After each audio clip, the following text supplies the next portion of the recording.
Bismillahirrahmanirrahim. Ringkasan kitab akidah yang berjudul Nihayatul Mubtadi'in fi Usuluddin yang ditulis oleh Syekh Ibnu Hamdan Al-Athari Al-Hambali. Beberapa hari ini kitab ini mulai ramai dibicarakan dan diperbincangkan. Kenapa? Karena banyak sekali isi di dalamnya yang bertentangan dengan apa yang selama ini diyakini oleh orang-orang Wahabi. Dan kita semua pasti tahu bahwasanya orang-orang Wahabi itu seringkali mengaku sebagai Athari dan mengaku sebagai pengikut dari Imam Ahmad bin Hambal. Nah, kitab ini ditulis oleh seorang ulama dari kalangan Athari Hambali. Jika ternyata apa yang disampaikan oleh penulis di dalam kitab ini banyak bertentangan dengan apa yang diyakini oleh orang-orang Wahabi, berarti pengakuan orang-orang Wahabi yang mengaku sebagai Athari dan mengaku sebagai pengikut dari Imam Ahmad bin Hambal patut untuk diragukan. Sekarang kita masuk pada siapakah sebenarnya Syekh Ibnu Hamdan Al-Hambali Al-Athari. Disebutkan di dalam kitab tersebut di halaman 6 terkait nama dan nasabnya, bahwa nama lengkap beliau adalah Ahmad bin Hamdan bin Syabib bin Hamdan bin Syabib bin Hamdan bin Mahmud bin Syabib dan seterusnya. Dan perhatikan di sini Al-Hambali. Beliau ini adalah seorang yang mengikuti Imam Ahmad bin Hambal, baik dalam akidah maupun di dalam fikih, maupun di dalam hal-hal yang lain. Kemudian beliau diberi nama kunyah Abu Abdillah. Kemudian beliau diberi gelar Najmuddin. Masih di halaman 6 disebutkan tentang guru-guru dari beliau. Di antaranya adalah Abdul Qadir Ar-Rahawi, Abu Muhammad Al-Hambali yang wafat tahun 612 Hijriah. Termasuk di antara guru beliau adalah Muhammad bin Abil Qasim bin Muhammad Al-Harrani Al-Fakhr Ibnu Taimiyah yang wafat tahun 622 Hijriah. Dan masih banyak guru beliau yang lain yang disebutkan di sini. Kemudian di halaman 7 disebutkan tentang murid-murid beliau. Ada banyak murid yang belajar kepada beliau, baik dari Syam, Mesir, atau selainnya. Di antara murid beliau dan yang ditulis ini hanyalah murid-murid beliau yang sudah terkenal. Di antaranya adalah Sa'duddin Al-Harithi dan anaknya, kemudian Al-Mizzi, dan masih banyak murid beliau yang lain. Kemudian di halaman 8 disebutkan tentang pekerjaan atau jabatan beliau, bahwa beliau itu bekerja di bagian pengadilan yang ada di Mesir. Kemudian beliau juga aktif mengelola dan mengurus pendidikan, dan beliau juga aktif menjadi bagian dari ifta, pemberian fatwa. Dan di halaman 8 pula disebutkan tentang kitab-kitab karya beliau. Jadi beliau ini sangat aktif menulis, sehingga beliau memiliki banyak karya, di antaranya di bidang fikih dan usul fiqh, dan juga akidah, sastra, dan lain-lain. Di antara nama kitab yang ditulis oleh beliau adalah Ar-Ri'ayatus Sughra fil Fiqhil Hambali. Kemudian Ar-Ri'ayatul Kubra fil Fiqhil Hambali, Al-Ijazu fil Fiqhi ala Madhabil Imami Ahmad, dan lain-lain. Termasuk di antaranya adalah Nihayatul Mubtadi'in fi Usuluddin yang akan dibacakan sebentar lagi. Kemudian di halaman 10 disebutkan tentang informasi wafatnya beliau, yaitu setelah beliau mengisi hidupnya dengan belajar dan mengajar, mengisi hidup beliau dengan ifta dalam pemberian fatwa-fatwa, kemudian di pengadilan. Beliau wafat pada hari Kamis dari bulan Safar tahun 695 Hijriah. Dan di halaman 10 disebutkan tentang pujian ulama atas Syekh Ibnu Hamdan. Imam Ibnu Rajab di dalam kitab Zaili Tabaqatil Hanabilah juz 2 halaman 331 menyebut bahwa Ibnu Hamdan itu seorang yang sangat ahli, sangat mendalam dan sangat luas di dalam ilmu fikih. Dan beliau mengetahui madhab Hambali sampai kepada hal-hal yang sangat kecil. Artinya mengetahui madhab Hambali dengan sangat mendetail. Bahkan beliau, Ibnu Rajab, menyebut Ibnu Hamdan itu arifan bil aslaini, sangat mengetahui terhadap Al-Quran dan Al-Hadis, dan juga mengetahui perbedaan pendapat di kalangan ulama. Dan beliau juga ahli sastra dan menulis banyak sekali karya tulis. Kemudian ulama yang lain menyebut bahwa Ibnu Hamdan itu al-faqih al-usuli, seorang yang sangat ahli fikih dan ahli usul fiqh. Kemudian Imam Az-Zahabi di dalam kitab Mu'jam Muhaddits Az-Zahabi halaman 21 menyebut bahwa kana ahada awiyatil ilmi, adalah Ibnu Hamdan itu seorang penjaga ilmu. Jadi Ibnu Hamdan ini sangat mengetahui akidah dan fikih dari Imam Ahmad bin Hanbal. Kemudian Imam Az-Zahabi juga menjuluki Ibnu Hamdan dengan Al-Allamah dan Syekhul Hanabilah, memberi gelar Al-Allamah yang sangat alim, Syekhul Hanabilah, guru besar Hanabilah, guru besar dari kalangan Hambali. Kemudian beliau juga disebut musnidul waqti. Jadi musnid hadis di waktunya, di masa hidup beliau. Kemudian beliau juga disebut Syekhul Hanabilah seperti yang tadi. Dan beliau memiliki pengetahuan yang sangat luas di dalam ilmu usul fiqh, perbedaan pendapat, kemudian lain-lain, ya, dan lain-lain. Kemudian sekarang kita masuk pada apa saja di antara isi kitab Nihayatul Mubtadi'in yang ditulis oleh Syekh Ibnu Hamdan Al-Athari Al-Hambali ini. Saya tidak akan menyebut semuanya ya, saya hanya akan menyebutkan beberapa saja.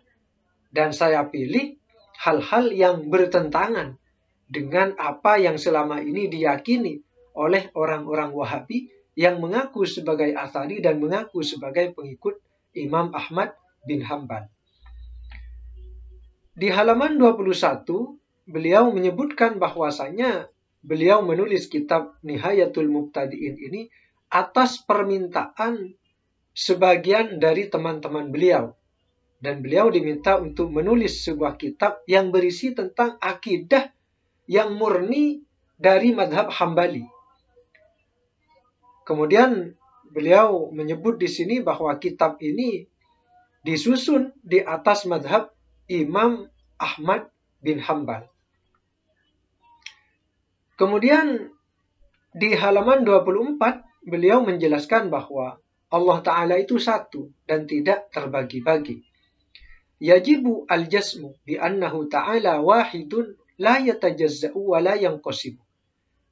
Wajib untuk meyakini dengan pasti bahwasanya Allah Ta'ala itu esa, tidak tersusun dari juz-juz, tidak terbagi-bagi.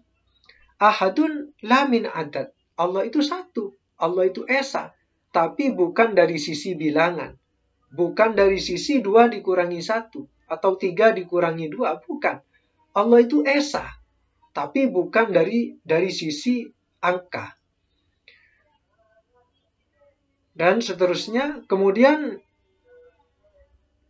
perhatikan di sini, la akhira lahu wa la nihayah. Allah itu tidak punya akhir, dan Allah itu tidak punya ujung, tidak punya batasan akhir.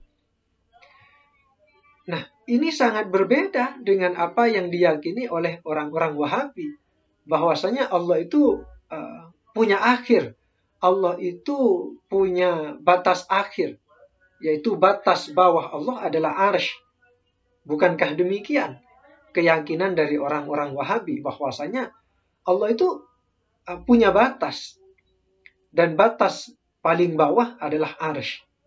Nah, berbeda dengan apa yang disampaikan oleh beliau, bahwasanya Allah itu la akhira lahu wa la nihayah. Allah itu tidak punya akhir, dan Allah itu tidak punya ujung, tidak punya batasan akhir.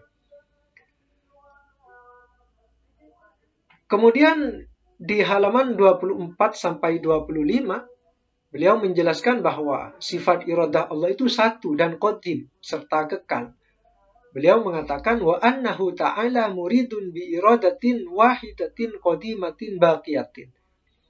Sesungguhnya Allah Ta'ala itu maha berkehendak dengan sifat iradah, sifat berkehendak yang satu, yang qadim, yang kekal.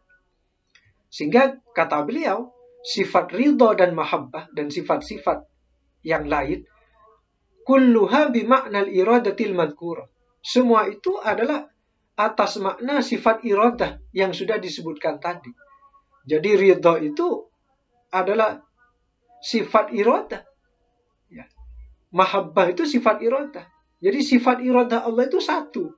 Termasuk diantaranya adalah berkehendak untuk meridhai, berkehendak untuk mencintai.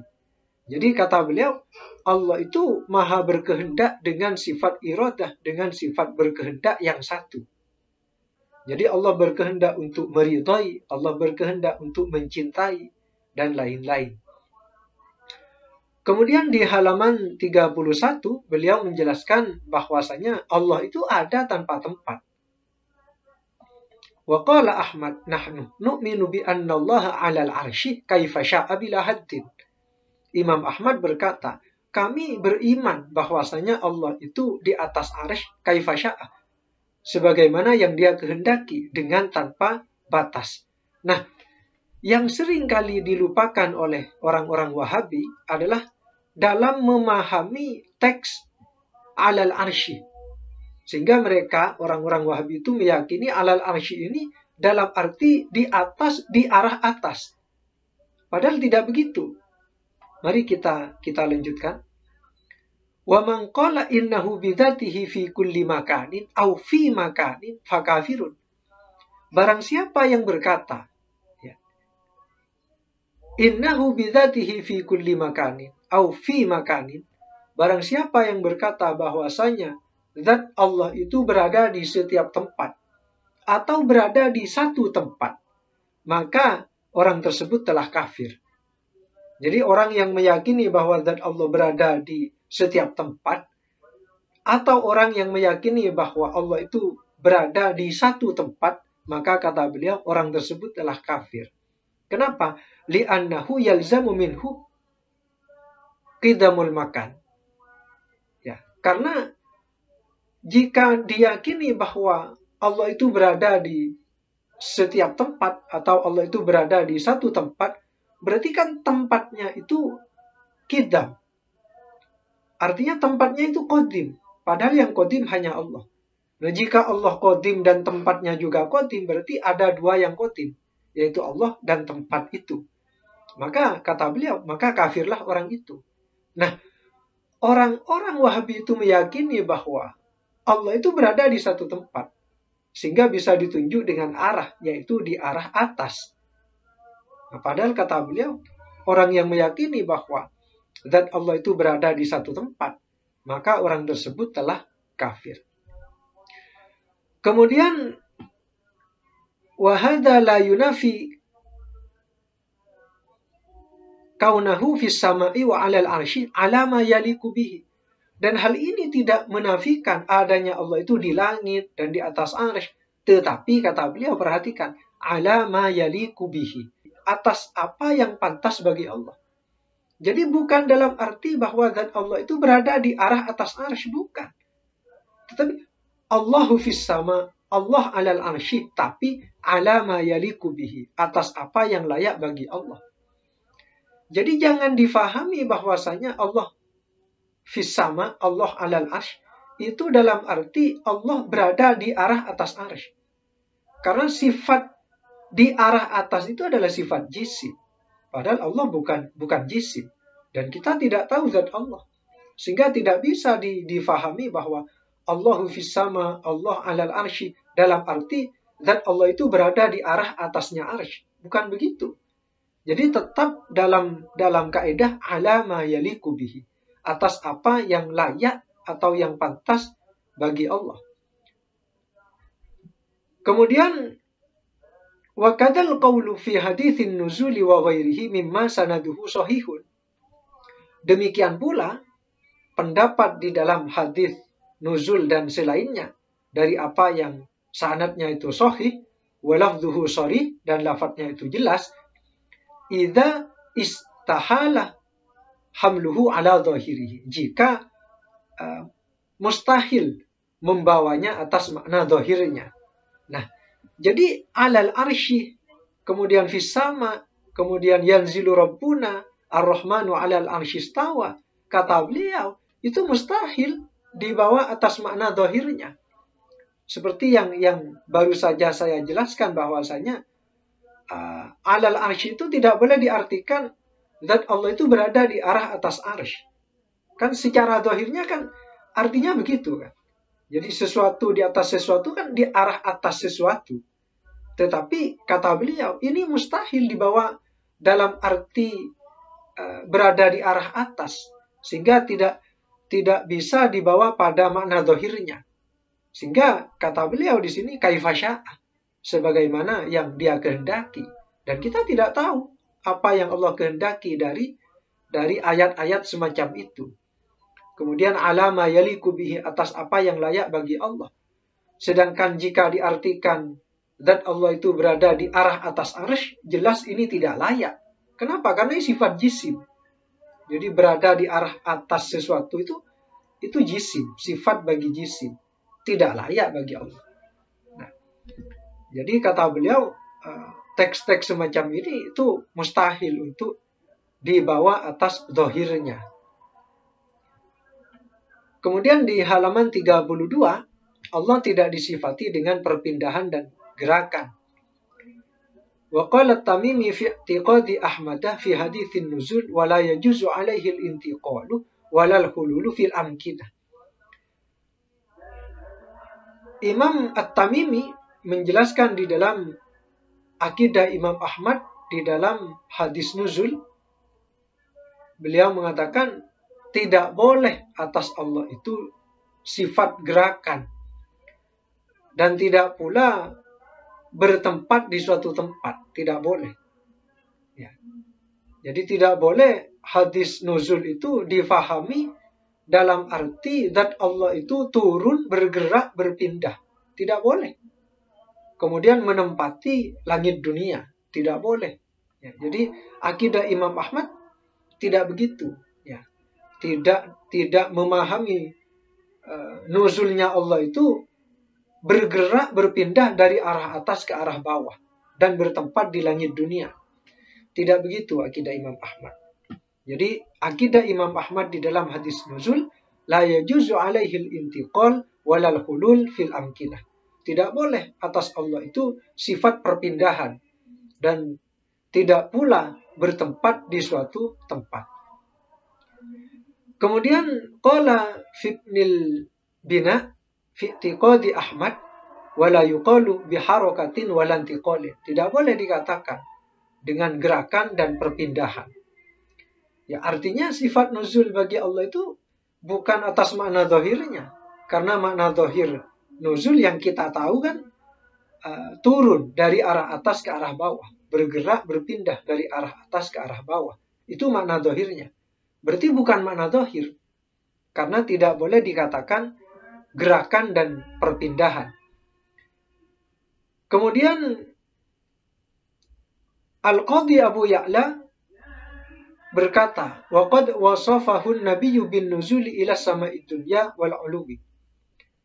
Nabi sungguh benar-benar menyifati Allah dengan sifat nuzul ke langit dunia dan juga disifati dengan sifat al-'ulu, maha tinggi.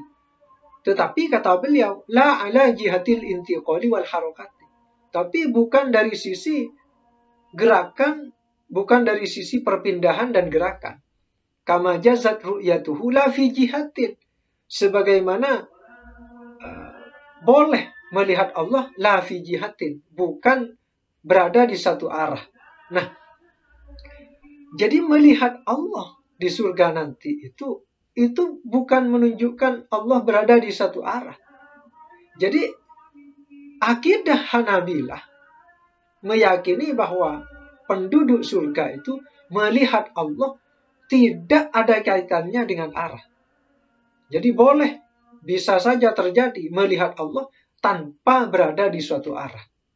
Ya bagaimana? Wallahu a'lam. Ya. Jadi kata Al-Qadhi Abu Ya'la, kama jazat ru'yatuhu la fi jihatin. Sebagaimana boleh melihat Allah di surga nanti dan Allah itu tidak berada di satu arah. Wa tajalla lil jabal, dan Allah itu bertajalli terhadap gunung. Dan semua ini tidak ada kaitannya dengan gerakan, perpindahan dan arah itu. La ala wajhil harakati wal intiqali. Bukan atas sisi gerakan dan perpindahan. Wa qala la yathbutu nuzulun an uluwin wa zawalin. Bahkan kata beliau, la yathbutu nuzulun an uluwin wa zawalin. Tidak sabit ya bahwa nuzul Allah itu dari ketinggian dan perpindahan. Tidak begitu di dalam memahami sifat nuzul. Bal nuzulun la yuqalu ma'nahu wa ru'yatun la fi jihatin wa la yuqalu dzalik fi syahid. Bahkan nuzulnya Allah itu tidak dapat dipikirkan maknanya. Jadi sifat nuzul bagi Allah itu tidak dapat dipikirkan maknanya. Jadi kan yang kita ketahui arti dari nuzul kan turun. Ya, secara bahasa kan turun dari arah atas ke arah bawah, bergerak dan berpindah. Tapi jika ini dikaitkan kepada Allah, nuzul Allah, maka tidak begitu. Sehingga kata beliau, maka la yuqal. Sifat nuzul ini tidak dapat dipikirkan. Tidak masuk akal maksudnya. Ya. Kemudian waru'yatun la fi jihatin wa la yuqalu dzalik fi syahid. Dan melihat Allah itu juga tidak, adanya Allah itu tidak berada di satu arah. Jadi bukan apa ya? Bukan sebagaimana kita melihat benda. Jadi ketika kita melihat gunung misalnya, kan ada di satu arah. Ya, melihat langit ada di arah tertentu. Nah, sedangkan melihat Allah itu bukan berkaitan dengan arah, kata beliau. Ya. Sehingga melihat Allah di surga itu juga la yuqal fi syahid. Tidak dapat dipikirkan, tidak masuk akal. Melihat Allah tapi Allah tidak ada di satu arah. Tapi bisa dilihat, kan tidak masuk akal. Ya. Tapi ya memang harus dipahami begitu, kata beliau. Karena memang Allah tidak bisa disifati dengan bergerak dan berpindah, berada di satu arah, tidak bisa. Ya. Karena sifat-sifat tersebut adalah sifat-sifat untuk jisim. Ya, kalau jisim kan pasti bertempat, pasti berada di satu arah, bisa ditunjuk, kan begitu. Nah, tapi kalau berkaitan dengan Allah, tidak begitu. Kemudian di halaman 32 disebutkan Allah ada tanpa tempat. Nah, jadi bukan hanya Asy'ariyah yang meyakini bahwa Allah itu ada tanpa tempat. Disebutkan di sini li'annahu kana wala makan. Sesungguhnya Allah telah ada dan tidak ada tempat. Tsumma khalaqal makan wa huwa kama kana qabla khalqil makan. Allah itu ada dan belum ada tempat. Kemudian Allah menciptakan tempat. Dan Allah itu ada sebagaimana Allah ada sebelum penciptaan tempat.